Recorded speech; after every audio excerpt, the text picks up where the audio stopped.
Good evening, and welcome to the New York Symposium with Diane Sare. I'm Diane Sare, and this is Friday night following the election, at which some very interesting things occurred, and we'll be talking about that in just a minute. We also are in the middle of the Glasgow summit in Scotland, where a gaggle of billionaire bankers, and including Mark Carney and Mike Bloomberg, and others are trying to impose a global green dictatorship and are having a rather difficult time at it, given that China and Russia and India, in its own way, slightly more diplomatically, but all are refusing to get with the program, for which President Joe Biden was very unhappy. And Biden showed up as he was afraid he would have to, quote unquote, empty handed, because he could not get his bill through. I don't know what's happening this evening. I saw that Pelosi is trying to ram something or other through for a vote, and a bunch of progressive Democrats aren't going to go along with it. The point is, none of these people are in reality. And what you have is the last gasp of a bankrupt system, which we have been bailing out hand over fist, actually, since Nixon took the dollar off the gold reserve system, but emphatically with vigor since the crash of 2008, which LaRouche forecast very precisely in 2007. So we have a hyperinflationary shock. One benefit of pretending that no one should use any fossil fuels is that you can make supply scarce and jack up the price and cause hyperinflation, which causes terrible misery for people. We also have inflation of about 30% in the price of certain food staples like wheat, cotton. Uh, it's a very, very great crisis, and they are desperate to ram through their measures, and they're also desperate to silence any disagreeing voices, as we've heard in the discussions that I've held in previous symposiums, where, for example, the state of New York has made it virtually impossible, not impossible because some of us intend to do it, but virtually impossible for independent candidates to get on the ballot, thereby stifling the voice once again of the electorate. I think this is exactly the moment that was feared. Henry Kissinger was known to have said that the worst thing that could possibly happen would be for the system to blow out and Lyndon LaRouche to be on the scene.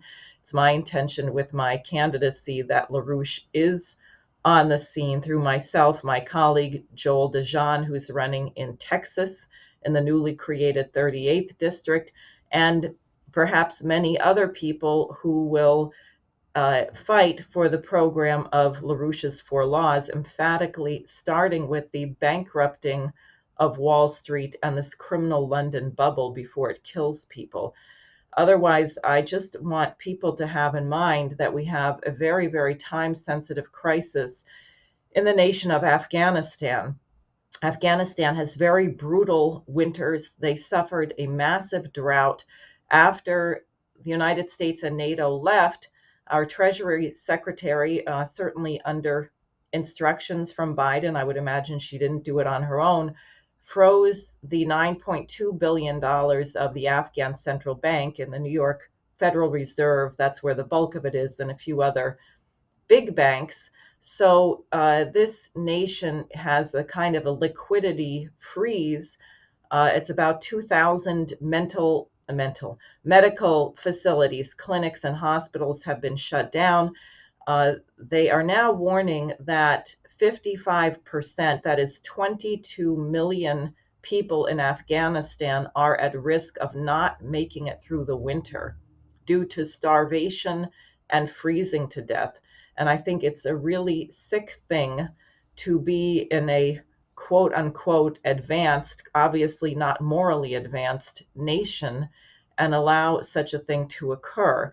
But it looks like there's the beginning of a revolt that we've seen in the elections around the country. And the question, I think, is how do we turn that into actually getting the policies needed that are required? It's very easy to be against something, to know that something is hurting you. The question is to know what one is for and how to get it implemented. So I have three guests this evening. One is Lonnie Wolf, a longtime writer and LaRouche associate who was in Virginia, although he has an unmistakable New York accent, but he's lived in Virginia for many years. Dennis Speed, who is the LaRouche Manhattan Project coordinator, and Dion Powell, who's a political consultant in the Bronx. So, since Virginia perhaps caused the greatest heart attacks for some of these powers that be, I think we'll go to, there you are. We'll go to, thank you, Dion. We'll go to Lonnie. So, Lonnie, if you're there. Yes, yes, Diana. There was a lot being made of the Republican sweep in the state, and it is, over the course of the last couple of decades, somewhat unprecedented. But it should not have been unexpected, and it wasn't really unexpected to the Democratic establishment that understood what was taking place. The problem is that the people that were being asked as they voted what their issues were the number one issue was the economy. And the secondary issue behind that was inflation. The issue behind that was COVID. And in all cases, the Democratic administration in Washington and the Democratic administration in Richmond completely failed the people in the state.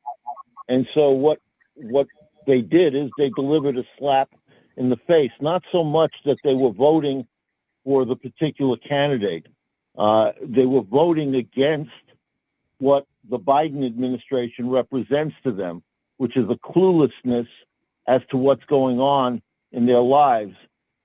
There's a great deal of anxiety, especially around the economy, and the state has been suffering in the hyperinflation. In fact, in the course of the election, from September to the time of the election, the price of gasoline in the state rose by about 50%. So people gave a swift kick to the Democrats, who offered no answer. The only thing that they were campaigning on was, do not allow Donald Trump to emerge again. And Donald Trump was already in this race. He had endorsed the Republican winner, but he really wasn't actively campaigning. The significant thing to understand is that the southern part of the state, down the Norfolk area, Virginia Beach, and so forth, is very heavily dominated by ex-military people and military people due to the naval base down there. And that is the area that voted overwhelmingly in ever large numbers for the Republican candidates.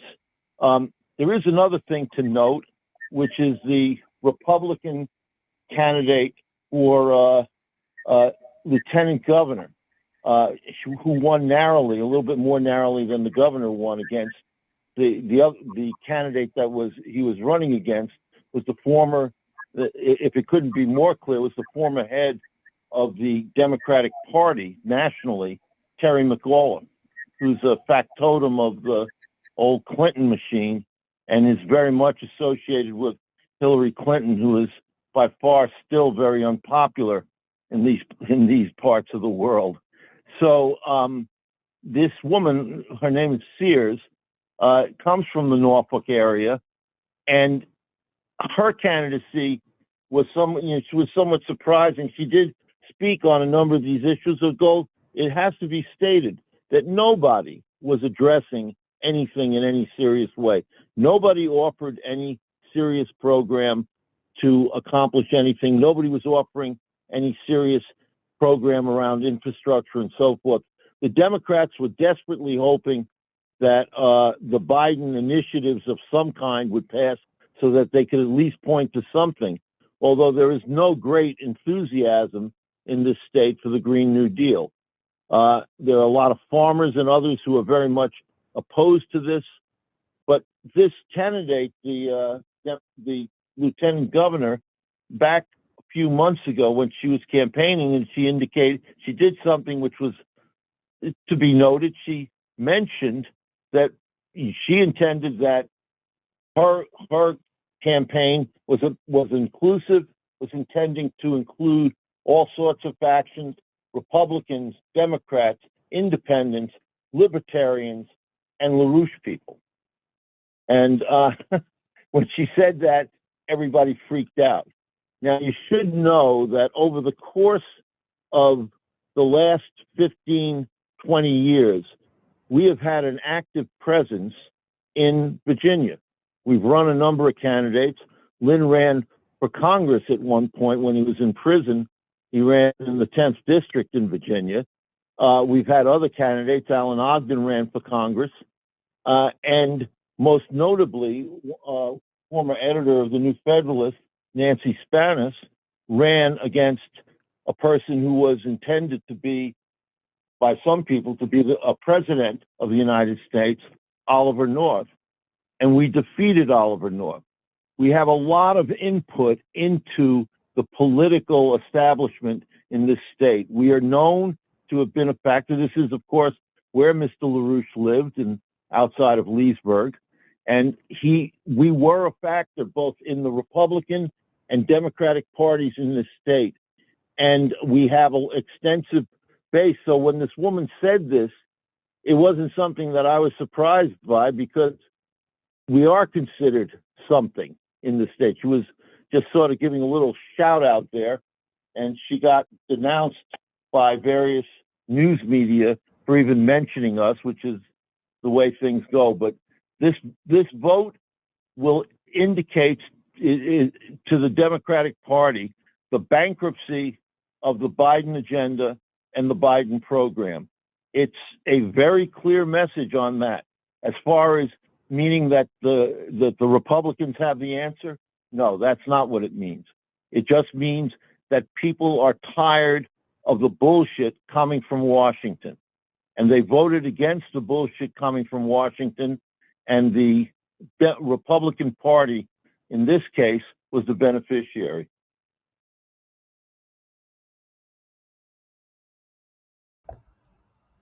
Great. Thank you. So we'll have more. I would just like to say that McAuliffe is somewhat infamous for his efforts to exclude LaRouche's delegates from being seated. I think it was the 96 election where LaRouche got over 15% of the vote, the Democratic primary vote for US president. And the judge, Fowler, actually said in the case to, oh no, Fowler was the lawyer for the DNC, I think. At any rate, the judge said, isn't it the case that the Democratic Party can say, if we only want white men only, that you can do it? And I found it amazing that the judge would make that statement, and the attorney for the Democratic Party said yes. So we have on the record the defense of the Democratic Party as a private club. We have a certain awareness that many people think politics is a private club, but that private club is getting crashed.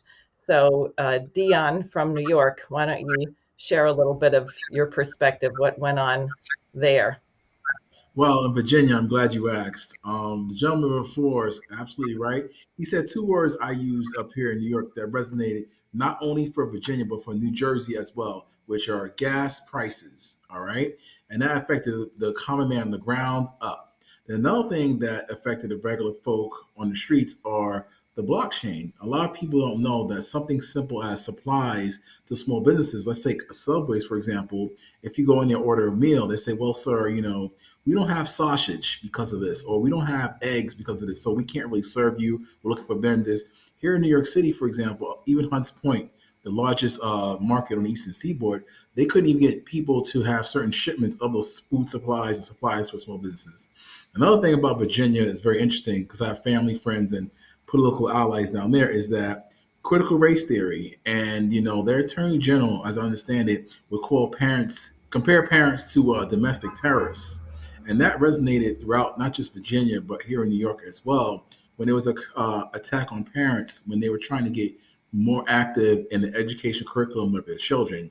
And I think that went a long way with the teachers union and things like that of that nature down there. And that also helped swing votes the other way because there were no facts and common solutions to problems. But then again, I'm in New York, so I could defer to the other gentleman. But there were some interesting victories in New York. I was pretty happy actually about Vicky Palladino because she's been at it for a really long time. And that was interesting. And New Jersey didn't go at all the way it was supposed to. But Dennis Speed is actually in New Jersey, so maybe we'll go to him and see what he has to say. I wish you hadn't revealed that. New Jersey is more than a state of mind. Yeah, there are things happen here too, but I want to say something about the overall process that happened. Jersey was interesting because, of course, it was never thought that the race for the governor position would be as close as it was. And in fact, it was pulled out at the end in much the way that the Democratic Party has been wont to do things, by a group of absentee ballots, which of course are very hard to evaluate. And there had been earlier improprieties, I'll put it that way, or irregularities earlier in the evening, which were apparently corrected, but nobody really knows. And of course, that is the issue of introducing into the American electoral process forms of instability and uncertainty that are completely unnecessary. You know, paper ballots, people counting paper ballots is not a problem in the United States. The population is large enough to do it. There are plenty of young people and others that can be enlisted to do it. It's the kind of thing that can be overseen in states by individual people. In fact, it would be interesting from the standpoint of an actual, shall we say, living civics lesson for young people and others to be involved in something like that. That might return the nation to a greater conscientiousness about its entire process of day-to-day functioning as a republic, because this is a republic, it's not a democracy. There's a reason for that. I don't think that is discussed enough, that there is a conception that while everyone should have access to the electoral process and the political process more generally, that those who do more work, are more concerned, are more focused, more energetic, may in fact find that their ability as a result of being elected and otherwise appointed to office in some cases, or to various functions of government, means that they are able to do more than others. Many people believe that decisions like solutions like term limits are appropriate. And personally, I don't think that's the case. I think there's an obligation that the electorate has to know what it's about. If you look at Jersey, what happened there is that much as in Virginia, but it's also true in New York. I mean, it's also true in a funny way, even in the New York City race, because we remember that the New York City race sort of occurred in the context of the shakeup of the governorship.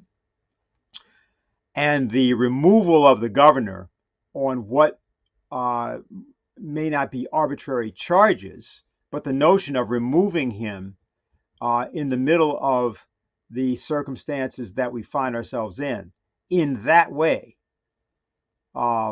is a challenge to the electoral process. Why?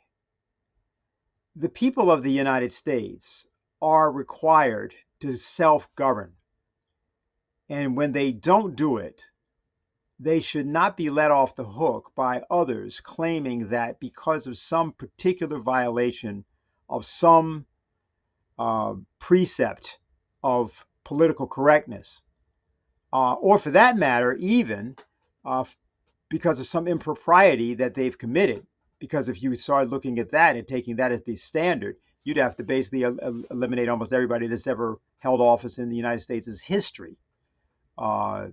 If that becomes a criterion by which you wish to judge whether people are, quote, fit to hold office. What happened in the elections is really not different than what happened at COP26 in Glasgow.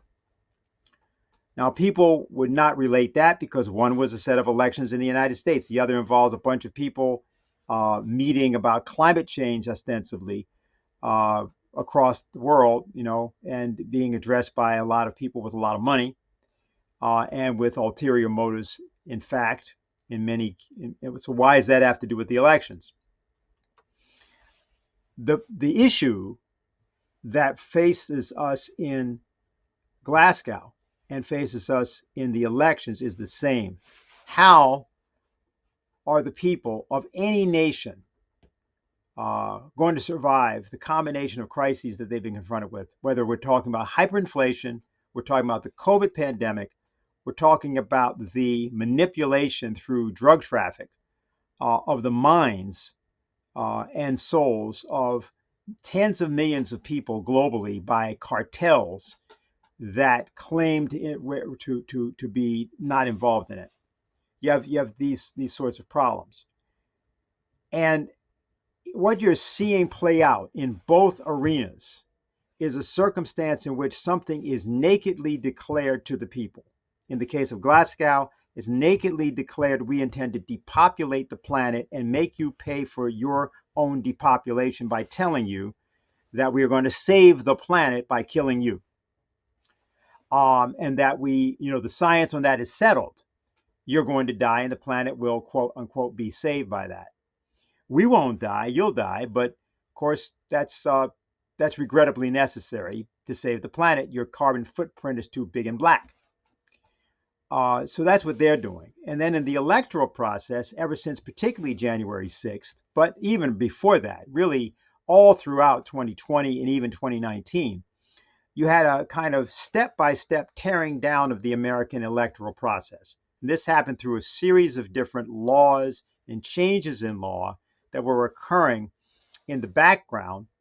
But it also happened by asserting that the electoral process had been hijacked by Russia and maybe also by China, when there was not only no proof of that, but the very fact that you could contend that in a country which has a military and military intelligence budget 26 times larger.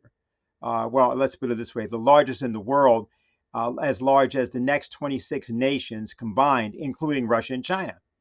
And somehow, despite all that money, and despite all of the various agencies, the National Security Agency, the Defense Intelligence Agency, the Central Intelligence Agency, 17 different intelligence agencies, somehow Russia and China can get past all of that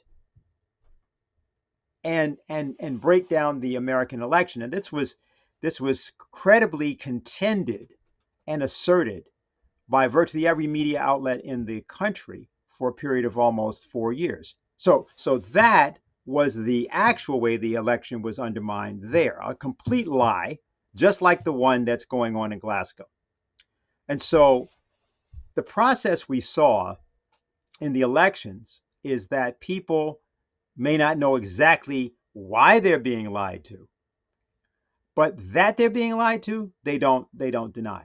Now, the problem is that they don't really have a solution, so they tend to vote sort of seesaw, right? So they'll vote one way or the other because that's the way the system is rigged. There's no independent voices. There's no independent pathway to solve the problem that's offered. And that's what the campaign that Diane is running, I think, brings into the picture. It creates something very different on the international scene as well as the national scene. It may be the case that a candidacy of the type that we're doing in New York could be a template for what people may try to do, may decide to do in several other parts of the nation. We had the case of the individual out in Sussex County, the truck driver who managed to unseat the head of the state Senate in the state of New Jersey. That's a notable race because whatever else happened there, it gives the lie to the Alexandria Ocasio-Cortez case in Bronx, where the contention was being made for a long time that because she's sort of this plucky young woman who, whatever, got up and sort of got her own little machine together and rocked the house, as they said. Well, actually, the individual in Jersey was didn't do that at all. Didn't seem to have any particular machine at all. May have benefited from the fact that others have in the recent past also opposed the head of the state Senate here. But himself ran a campaign with very little money, very little relative publicity. But the voters in that area wanted a change, and they wanted an opportunity to express that, not because his policies were so clear necessarily, but because they are revolted by the lack of real choice and the manipulation of the electoral process they feel goes on in the interstices in every pore of the electoral process at this point. Now, importantly about what I think Diane is running on, and some of the things we've been discussing many times now on these shows, whether that's the question of China's contribution to lifting 800 million people out of poverty, or whether that's the case of drugs in the United States and the transshipment of drugs all over the world, or whether that's the floods that recently happened out in Queens and the destruction of infrastructure that's been going on for decades.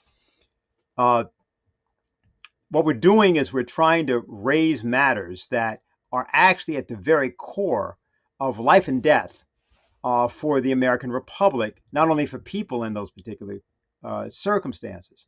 I think what you saw in the elections on Tuesday was that people are desperately want something else. They don't know exactly what it would be. They just know what it is not. And the Democratic Party in particular increasingly represents to them what they don't want, not because the Republican Party is what they do want, but because the way in which that process from particularly January 6th through now has been shaped deeply disturbs people. And they find themselves on the receiving end of more and more draconian sort of pronouncements that they don't understand, and policies that don't work. And then what happens is that these people reassert that they're right with no evidence whatsoever. And so I think we're in a situation of great upheaval. And I think that's something for us to really think about how we want to address it. Thank you. I think that's absolutely right. And I'm going to, since we have to give Lonnie permission to speak, I'm alerting you, Lonnie, that we're going to call on you in a minute. But one thing that's becoming very clear to people is that the big banks, the people making the financial policy, hate the people. You see it with the shutdowns of hospitals. You see it with the vaccine mandate, where if they're going to say that they're actually really concerned about healthcare, and then they're firing enough people that you have to close entire wings of hospitals or entire fire stations or police stations, there is kind of a question, well, how concerned are you about healthcare? You're not going to be able to deliver it. Similarly, with the environmentalist movement, you have a situation in Haiti where 70% of their power comes from burning charcoal. So if you're so concerned about the quote unquote environment, why don't you want people in Haiti to have a coal-fired power plant, a natural gas power plant, a nuclear power plant? Why do you want them to sit there and burn charcoal, as they're doing in many countries in Africa, burning wood, burning dung? But that is what's actually being promoted by these institutions. I was speaking with someone today who has been dealing with people who are disabled, and a lot of their programs are about to be cut right now. And he said that what he tells the people when he meets with them is, first of all, I want you to understand that the people doing this really don't give a damn if you live or you die. So we're starting from that standpoint. And he reported that people who are housing or hosting a disabled person in their home are told you cannot think of this person as a family member. They are a consumer. So, I mean, this is just sick. Now, all of us know, everybody listening knows, if somebody really doesn't like you, you know it. If someone doesn't want you around, you know it. That is not a hard vibe to pick up on. So, this is part of what people are rejecting. And that's very important. But the question is, what do you do? And Lyndon LaRouche said repeatedly, and I think it's urgently important, this question in the preamble of the United States Constitution of the general welfare.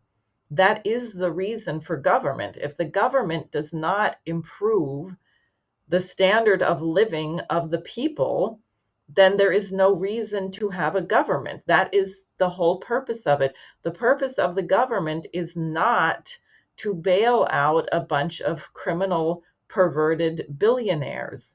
That is not why. You don't need a government to do that. The government has to protect, in a sense, the least of the population, whatever you want to mean by that, because what's unique about human beings is that we are not, our identity is not in any of our great physical attributes. There are animals that run faster than us, that have a keener sense of smell than us, that have better vision than we do. It's not in the flesh, but in the spirit, and in particular, the question of human creativity. So the United States was a revolutionary breakthrough from that standpoint, that you have a government that is dedicated to protecting the creative spark of the individual citizen. And whether people are able to express it or have thought of it exactly in that way doesn't matter. There's a certain principle of natural law that resonates with that principle, and people see it. So I'm going to go back to Lonnie, and Dennis and Dion, if you have comments after Lonnie, you can jump right in. Well, I think what we have to face is that the enemy, and we can define that enemy. The enemy is the people who have run the world, this degenerate financial and other elite that has run the world for much of the last couple of centuries. They see what we're going through right now as an endgame crisis.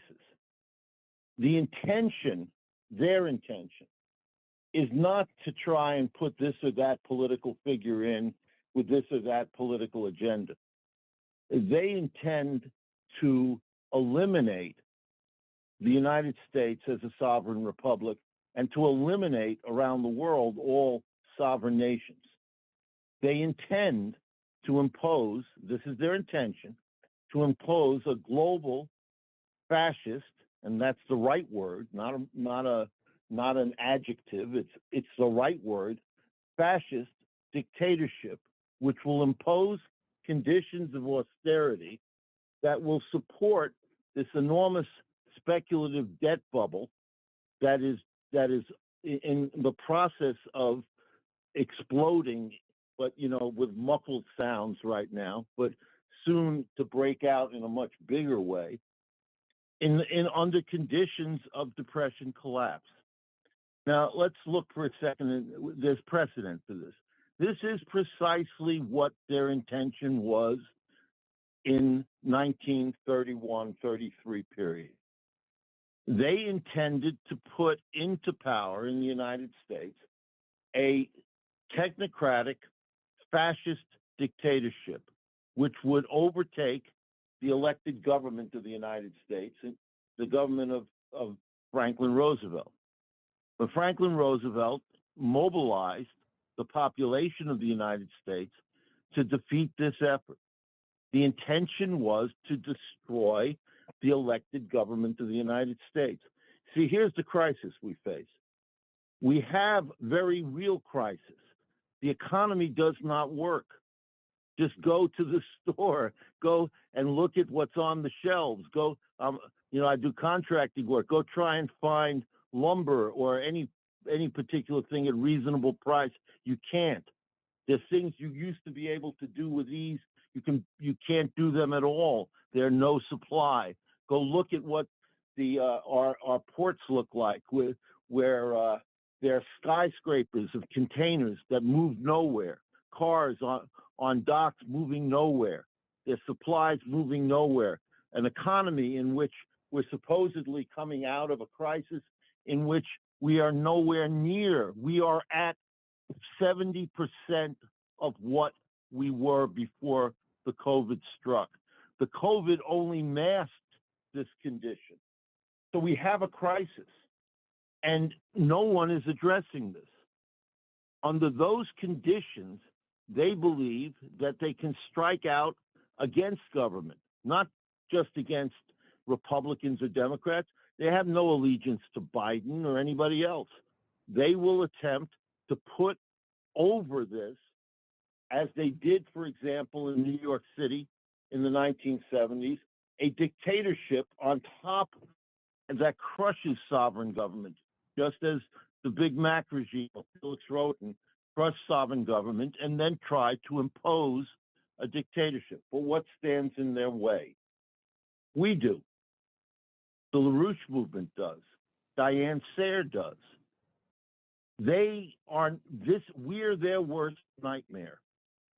They might get away with this if we're not here, or if we could be wiped out, but we're not wiped out, and we are here. Because what we offer is leadership. Leadership defeats this crowd of idiots and otherwise. Imagine the world being turned over to the Mike Mussolini, right? The former mayor of New York, this idiot, Michael Bloomberg. They are literally handing him the world in terms of saying, hey, you're going to get for us this green slime new fascist dictatorship. Mike Bloomberg, do you realize that every time he ever ran for office, except when it could be prearranged in the New York City environment where everything could be bought and tied up for him, the guy never got more than 1% of the vote, no matter how many billions of dollars he would deploy to try and get votes? Mike, that's the leader? Or what about the Dumbo-eared, loony, daffy son of the Queen, Prince Charles? That's the leader? That's a leader that people are gonna follow and listen to? The point is that when we pose ourselves with our program, with our knowledge, we're in a position to defeat these people.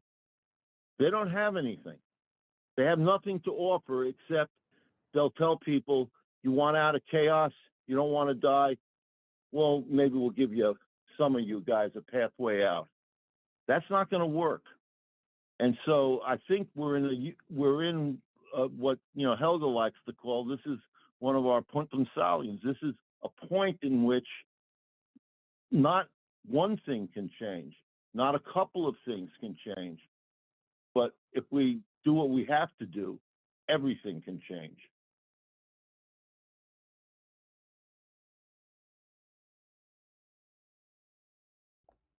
Good. Dion? Oh, well, he hit the Dennis? nail on the head on several. Didn't it? Okay. No, you go Well, ahead. he hit the nail on the head on several points here that I just want to unpack a few. Some of these things are done in plain sight. Diane, you mentioned earlier with Haiti. So one of the things I point out, the people on this panel are in the know, right? And we get all this information. We have to trickle it down to the streets, to the regular proletariat. So one of the things I found out about Haiti pertaining to New York is our governor, Kathy Hochul, undercover in Buffalo, it was reported in one article from the Buffalo Chronicle that she was tasking, with the whole Haitian situation that happened recently, she was tasking Hillary Clinton to actually lead a trade mission from New York, representing New York to Haiti to settle that. Now, just let that sink in right now. Hillary Clinton. But these people that we're talking about do these things in plain sight. But it affects so many people, and they think that Hillary Clinton and the Clinton Foundation is a good thing, whereas people in Haiti, here in New York, and on the island itself, know Hillary Clinton and the Clinton family is a huge bad thing. So sometimes these things are done in plain sight, but it's up to us to point out these articles to the regular proletariat. He mentioned another word, leadership. The systems and mechanisms, of course, to the country are in place are promoting something that's called emotional learning. We're not really making the future leaders. Leadership skills aren't really being promoted as opposed to feel good education. And another issue I would like to raise as well across the board is that people don't feel they're being listened to. They feel as though they're being told what to think. And there's a lot of fear tactics, guilting and shaming and embarrassment played to people who are not accepting this vaccine so soon. People are trying to use two concepts that everybody should have across the board, which are critical thinking and common sense. And people can't even find a voice for that. So I was at an anti-vax mandate rally at City Hall here in New York, representing one of the organizations I'm on the board of, which is Blexit New York, as you may have heard that organization. But Black Lives Matter was there, also National Action Network. So we had people on the far left, far right, people with red Make America Great Again hats there, all united against this mandatory vaccine issue, because New York has one of the most stringent regulations when it comes to workers being required to be vaccinated. These people that we once championed as heroes just a few months ago are now evil villains. The cops, the police officers, and civil servants. People have lost their jobs. People might still lose their jobs. But then the common sense and critical thinking comes in and wait a minute, this Republican governor in Florida, DeSantis, has the most lax COVID mandates in the country, yet his COVID levels of positivity are the lowest in the country. Yet New York has all these mandates in place to protect us, and we have some high rates of COVID. That makes no sense. And now they're trying to guilt and shame and coerce, once again, the parents, as I said earlier, to put this vaccine in their children in order to go to school. And that's really being promoted. That's why here in those certain areas of Queens and Brooklyn that went red for city council, that message resonated when they started targeting the children of these parents and trying to insert more governmental control. Because I helped the Bronx have the Libertarian Party here, and a guy by the name of Larry Sharp, who you may have known ran for governor, said, listen, Dion, the more government you have in your life, the less family and less community you have. And so I think that's what's happening right now. And people are having a lot of anxieties besides the COVID, but also with more governmental control, with fear through the media and the guilt and shaming of people. They're turning people against each other with these masks and mandates. So I guess I'll end there and I'll turn it over. Okay, Dennis, do you want to go ahead? Go ahead. No problem. No problem. Yeah. Just in terms of I'd like to respond to what you were saying, Diane, about the general welfare, because I think that is the issue concerning what the function of government is. You already said it, but let's just look at a couple of factors here. Let's take Mike Bloomberg, because Mike Bloomberg was mayor of New York for 12 years, 2001 to 2013. Despite the fact that term limits have been put in, he was able to change the term limits and get himself a third term, and then they changed it back after he got his third term. Why could he do this? Well, when Mike Bloomberg came into the mayoralty in 2001, his net worth was $5 billion. Today, at least, Mike Bloomberg's net worth is $59 billion, 10 times what it was when he came in. Now, was that because Mike Bloomberg is smart? As Lyndon LaRouche once said, if you ever meet someone that has over $5 billion, you are looking at a criminal. Let me repeat that. If you ever meet someone who has more than $5 billion, you are looking at a criminal. Now, he didn't mean morally. He meant that there is no way in the present configuration of physical economy in the globe, when you look at the levels of poverty that exist, and you look at the levels of need and also need of government in terms of basic necessities. That is to say, what people call infrastructure, for example, or the energy requirements and so on.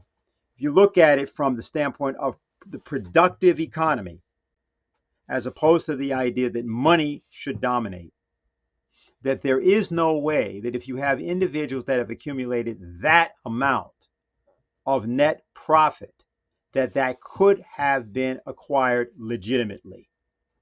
Now, that is to suggest that the economy as a whole, therefore, in the United States is essentially a criminal enterprise. That has nothing to do with capitalism, but because there is no capitalism presently in the United States in the way that people think about it. How do you know that? Well, look at the fact that you have breakers on the stock exchanges. So you're told that it's supply and demand, except in fact, if the stock market plummets beyond a certain amount, then breakers and automatic breakers go into effect, including computerized trading and countervailing algorithms that prevent or attempt to prevent a simple meltdown of the system. So and not to mention also, of course, the intervention by the Federal Reserve in 2008, September 15th, et cetera, especially bailing out AIG, which is not even a bank, but was in fact a private agency, private company, which there's no precedent. That is explicitly against the United States Constitution, but it was done anyway. So does this represent the general welfare? And did Bloomberg's merely represent that? Well, why that becomes significant in terms of what we're talking about here tonight is going back again to talk about Glasgow. Bloomberg is the head of what's called the C40 Cities Climate Leadership Group. He's the co-chair of the Global Covenant of Mayors for Climate and Energy. And he's also the head for the United Nations of the Task Force on Climate-Related Financial Disclosures. And he formed back in 2019 at the request of the Secretary General of the United Nations, a thing called the Climate Finance Leaders Initiative. That was done for the purpose of getting to this conference that's going on there now, where he and Mark Carney, former governor of the Bank of England, announced that somehow, magically, they've got something like over 100 trillion with a T, dollars worth of capital that is in private hands that somehow they're going to amass for the purposes of saving the planet by shutting down coal and otherwise dictating to people, in effect, how you will heat your home. It comes down to that. So when you look at that and you look at Bloomberg having come into prominence as mayor of New York, of course, he was also a presidential candidate who, in effect, secured Biden's nomination at the point that Biden was running fifth in the presidential race and then was suddenly first after Bloomberg's $100 million plus expenditure, in which he got very, very few votes. But that wasn't the purpose of his running. The purpose was to change the configuration in the race. And so what you have had happening is that powerful private financial forces who are part of a general oligarchy have been able to usurp the general welfare. And what happens and what must happen is that the voters have to begin the process of taking back the government.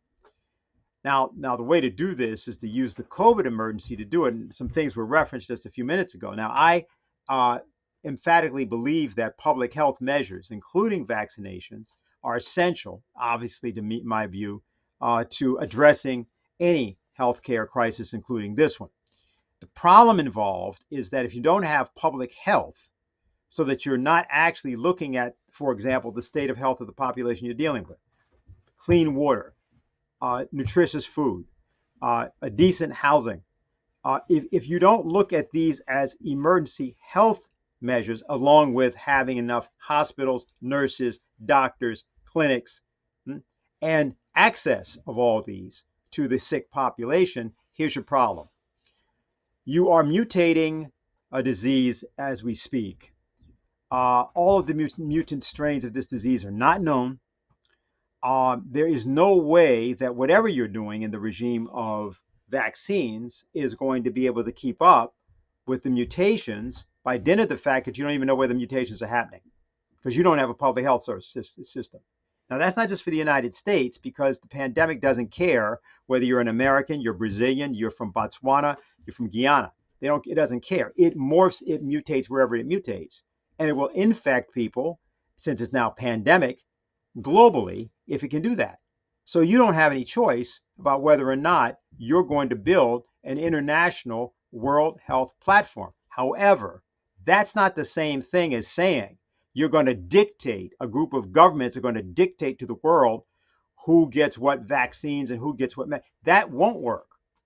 That can't happen, because you will find the resistance in various localities like Afghanistan to anybody doing that. You send a bunch of people in white coats into different countries like Cameroon, for example, they're not going to be accepted by the local population. And if they're not accepted, then the ability of these diseases to mutate will go off the charts. So you will have to adapt to that circumstance. You must have people from these areas who become part of an extended public health service.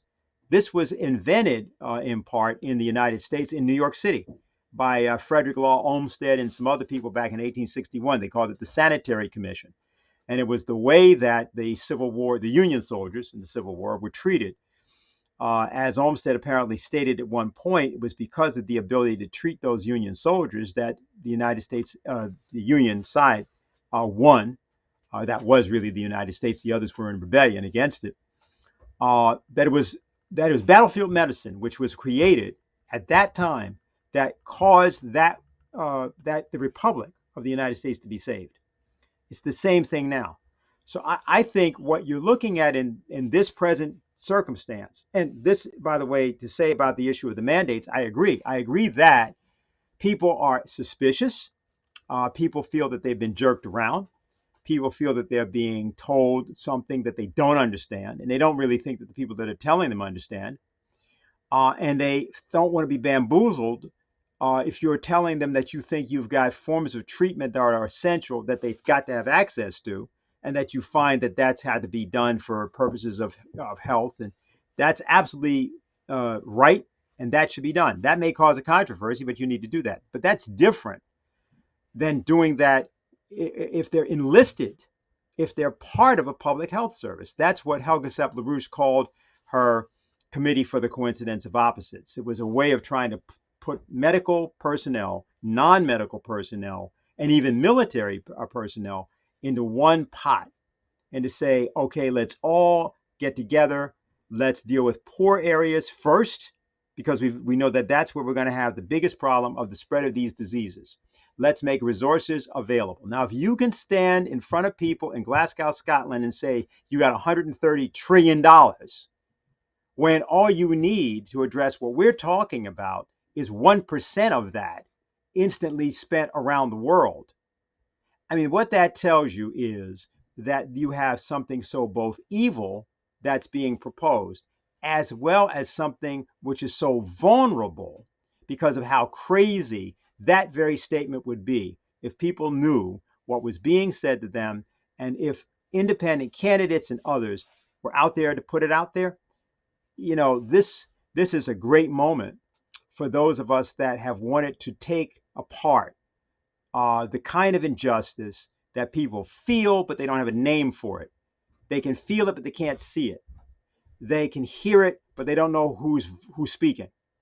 And I think that's the thing that we have to think about.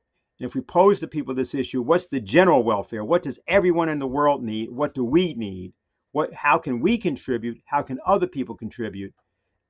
If that becomes the basis of government, self-government, and of support for candidates, I think we can see more upsets, way more important than what we saw on Tuesday. Great. Lonnie, do you have anything you'd like to say? Well, I mean, I totally agree with what Dennis is saying. The solution to this crisis is to build a revolutionary movement, and it is a revolution. It takes back the control of the government, not just in this country, but globally, puts it back in the hands of citizens, informed citizens, not citizens jerked around by a media-driven mob rule or something like that. And the thing I would say about the mandates, the Blasio mandate, is I think the whole thing is phony. I don't think that's what the agenda item is. I don't think it's about public health or about getting people even vaccinated, although he's saying that. He clearly decided, by the way in which he went about doing this, to try and make the unions, in particular the uniformed service unions, the enemy. And I think the agenda that's coming down in New York is an agenda similar to the agenda from the 1970s. I believe that the banks are already prepared to cut off the city's credit in the coming months and to demand that the government impose vicious austerity programs on top, in the middle of this pandemic, on top of everything else, and that the unions are being targeted. So the idea was to try and, as de Blasio kept saying, these people are selfish, they don't care about anybody and so except themselves and so forth and so on. And I think this is gonna blow back in his face, because the solution clearly is not to prop up Wall Street, right? Nobody supports Wall Street. If people can see through the fog of the various propaganda machines, the fog-making machines, and actually begin to see clearly, if we are able to put this out, if Diane is able to lead this fight, I think we can begin to develop the same policies that are required and put them forward before the people, because that's what leadership demands right now. They're not going to get that leadership from either the Republican or Democratic parties. We'll have to see what the new mayor is going to do. The new mayor is not de Blasio. He's not the dude. He's not some guy that's just in there tooling around, right? So maybe he will respond, but we'll have to see. It's not going to be a democratic response. It's going to be a response in order to save New York City. Great. I think it's actually about time to start wrapping up, but Dion, if you have anything else, and then I have a few things I'd like to say in response to some of what I've heard. Okay, well, this gentleman says a lot of key points. Number one, I will actually point out something that's very interesting. Across the board, from far right to far left, everybody does hate Wall Street. I was pleasantly surprised about that. Like everyone across the board doesn't like term are against term limits. Once term limits rather. Also, he says something that's very key, which is there are certain countries in Africa, like I was just came back from Ghana in August, that are against the vaccine itself. They were like, well, we have malaria. That's not really our priority. And this information is not really filtering through to America. And they're bringing a lot of facts as to why their country does not need the vaccine. But of course, they're being bullied, coerced, guilty, and ashamed. But what's interesting about being on the ground here is that there are a lot of WhatsApp groups that the African community have, in which all this information, international news, actually comes through WhatsApp groups instead of the regular media that we have here in New York City. But one of the things I want to point out about New York City, I can start with the ballot proposals that failed. Normally, people forget to turn over the ballot to see all the proposals that they may do. And this was statewide. One of them was actually that I voted no on was regarding redistricting. And I voted no because that would give the majority political power in the legislature control of redistricting. So let's say the Democrats control, then they would control. Or if the Republicans were in power in the state legislature, they would control it.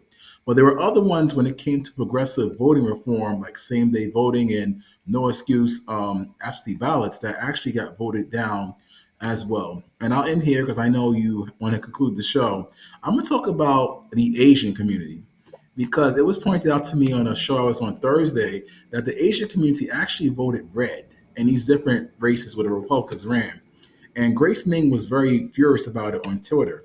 The reason is that the Asian community's vote is taken for granted, and a lot of liberal progressives, they actually try to use the same formula that works on the African American community, where they use these sound bites of defund the police and COVID mandates. But it doesn't work because the Asian community actually has ownership, leadership, and are educated. And they also point out, Grace Ming, again, that these campaigns don't actually hire Asians in key areas of leadership within the community, put the money there to actually help get elected. And so a lot of people are feeling as though their voices are not being heard. Long Island, too, they're trying to destroy the gifted and talented programs. Our mayor did that. The Asians weren't happy about that. They're trying to attack specialized high schools. The Asian community wasn't happy about that. But on Long Island, the same thing. Access to ownership, education, and leadership. A lot of people don't know the reason why Long Island kind of went red is that this MS-13 issue is very, very real. Quality of life issues across the board are very real, and the Democrat sound bites aren't really focused on that. And it's like people are going so far left that a lot of people in the streets on the ground is like, well, these issues don't really speak for us or speak to us. Like here in the Bronx, we have someone that was elected that wants to make climate change a priority issue in her district here in the Bronx. But that doesn't make sense because normal folk, that's something that's, now I'm not saying incomprehensible, that doesn't really deal with their everyday life as climate change. We're all supposed to sit together and focus on trying to fix climate change problems, but that's on a federal level. So this is a different kind of liberal, progressive mindsets that's coming into our city council. And lastly, I keep saying, I'm sorry, I want to talk about our mayor's race in Buffalo, where this guy won by my write-in. A lot of people don't know that in Buffalo's race, the Democratic primary candidate, India Walton, she lost because I believe there was no Republican party on the ballot. So all the conservatives, Republicans, libertarians, educators that unions that are resentful to her, they also participate in the write-in for the other candidate, the incumbent. But the key here was a trick. What they did was they printed on stickers the candidate's name for mayor for the other side, and they just kept putting sticker in the write-in area, and that's how he won. And that's very interesting. Unfortunate for the Democratic side, but Jay Jacobs, who's our chairperson, wasn't very helpful in that at all. So Diane, I'll turn it back over to you because next year is 2020. Redistricting affects that. And, Charles Schumer's name is going to come up, I'm sure. It sure is. Now, I just actually want to go back to one thing you said, which I think is really critical, this question of emotion, because it is urgent that the American people think. It is urgent that people start thinking, because this system is at its end. This Wall Street system that everyone hates, they're not going to be able to prolong their existence much longer. And you may know that as part of something which New York happily rejected, I think first it was outcome-based education, then it was Common Core curriculum. And what did they say? That the way you teach reading is not phonics, it's not drama, but they said what you want is to find texts that are emotional, like violent or sexually laden things that will have a strong emotional attachment. And this is how you teach children to read, which I think is really sick. And then you look at the media, you look at things that they feed us, like this tragic story of Gabby Petito and her boyfriend. And I made it a point explicitly not to click on any link about this. But what was the purpose of putting this in the news day in, day out, over and over? Because they want people to be on this kind of, it's like an addiction, an emotional roller coaster, or what St. Augustine says in the Confessions about his sin of going to the Colosseums, and once he had opened his eyes and beheld the violent spectacle, the blood and gore, that it was almost like an addiction that he had to conquer, that he had to break from that. Because what does it do when you do that to a human being? Well, for one, we see it everywhere, which is people lose empathy. They lose their empathy for human beings. And we have kind of a knee-jerk expression where people say, well, why are we helping all these people overseas when we're not helping America? Well, the truth of the matter is we're not helping people overseas, we're exterminating them. And we're doing the same thing in the US. And I say we, but this is not American policy. It's not our founding fathers' policy. This is the policy of the British Empire and their financial and intelligence agencies, which never got over the American Revolution. So to defeat this, we also have to be very conscious of cultivating ennobled emotions that Friedrich Schiller or Wilhelm Humboldt believed that education, actual education, is the ennoblement of character, that you want your population to have character, that it is a good thing to have great empathy and compassion for the suffering of your fellow man, because that allows you to ensure that the species as a whole continues to exist, because the species as a whole is what has to be immortal. There is no person who is going to live forever. You can think of everyone you know. Probably no one on this show knows anyone that's a day over 150 or even very close to that. Maybe we'll get to that soon, but then we won't know anyone who's over 200. It's something different, which is the contribution that you make to the immortality of the human species, of humanity. And you can't make that contribution if your guts have been twisted around into a mockery of everything that is human. So to that end, I just wanted to say, aside from the election, my discussions on the weekend of November 13th and 14th, actually Dennis Speed and I are both moderators of different panels. I guess we're the bookends of the conference. It's 4 panels, 2 on Saturday, 2 on Sunday, dealing with the strategic crisis, the hyperinflationary blowout, the defeat of this green ideology with scientific progress, particularly thermonuclear fusion energy, the question of a health platform globally, that if you actually care about human health, then the only way to deal with that is to eradicate poverty, because that's what makes people sick. And then the final panel, which is the one I'll be moderating, on the whole question of culture. And I think this is something that often gets forgotten, but I'll tell you, speaking now as a musician, talking to my fellow musicians, you realize that this process of isolation and the quarantine and the inability to gather in groups to listen to a live performance of a Beethoven symphony has been really very destructive to this kind of building of character, or of us keeping our human identity, or the shared experience of going to a great drama, a great play, a great opera. There's something really special about that and human, and it's a very needed part of our civilization and culture. And so on the 13th and 14th, starting at 10 a.m. until 4 p.m., I would really like to encourage people to visit the Schiller Institute website, schillerinstitute.com, and participate in that. And then otherwise, I would just like to thank everybody. If you can bring us all back on the screen, Jose. Yeah, so we don't get to see Lonnie's smiling face, but Dion and Dennis, I want to thank you very much for joining me this evening.